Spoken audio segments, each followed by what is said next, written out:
নাঈম হাসানের সঙ্গে ঘটা অপ্রীতিকর ঘটনায় ফুঁসে উঠেছে পুরো দেশ। শুধু ক্রিকেটাররা নয়, এমন ঘটনায় স্তম্ভিত পুরো দেশ। যদি জাতীয় দলের একজন ক্রিকেটারকে পড়তে হয় এমন ভোগান্তিতে, তাহলে কি হবে সাধারণ জনগণের অবস্থা? এমন প্রশ্নই তুলছেন সবাই। আর সে কারণেই দোষীদের সর্বোচ্চ শাস্তি নিশ্চিত করার দাবিও তাদের। ঘটনার পরপরই স্পিনার নাঈম হাসানের বাসায় উপস্থিত হয়েছেন চট্টগ্রাম মেট্রোপলিটন পুলিশ বা সিএমপির কমিশনার হাসান মোহাম্মদ শওকত আলী। উপস্থিত সাংবাদিকদের সঙ্গে আলাপকালে তিনি জানান, প্রাথমিক তদন্তে মিলেছে ঘটনার সত্যতা। সাসপেন্ড করা হয়েছে অভিযুক্তদের।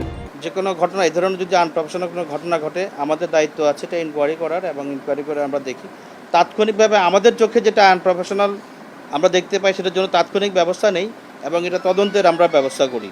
তবে আমি একটু শেষ করি কাইন্ডলি।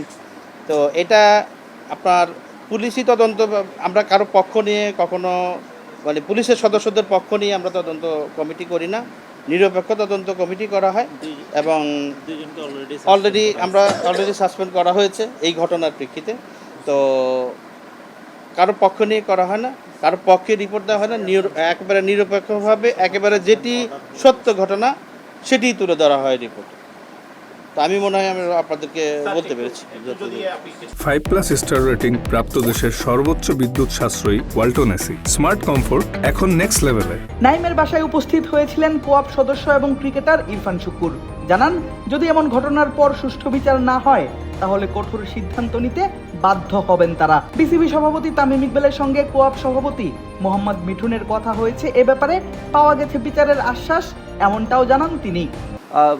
এটা তো স্বাভাবিকভাবে একটা ক্রিকেটারের নিরাপত্তা মানে একটা দেশের নিরাপত্তার উপরে ডিপেন্ড করে। আর হচ্ছে আমরা চাইবো হচ্ছে সরকারিভাবে যেন জিনিসটা যত দ্রুত সুরাহা করা যায় আর ওনাদের বিচারটা সুষ্ঠুভাবে হয় আর কি।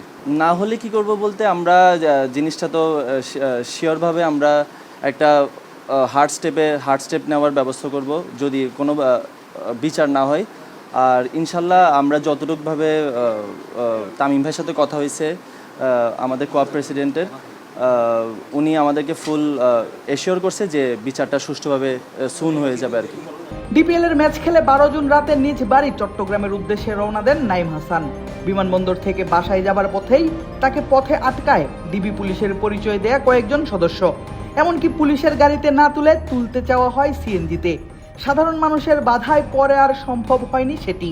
আর পুরো ঘটনার বর্ণনা দেন নাঈম হাসানের ভাই, যিনি বাদী হয়ে মামলা করেন সন্দেহভাজনদের বিরুদ্ধে। বলে কি ভাইয়া আমাকে গাড়ি সিঙ্গেল দিছে, আমি দাঁড়াইছি, দাঁড়াবার পর ওনাকে আমি আমার পরিচয়ও দিছি। এখন উনি বলতেছে ওনার ইনফরমেশন আছে, তাহলে আমি বলছি চেক করেন, সমস্যা নেই।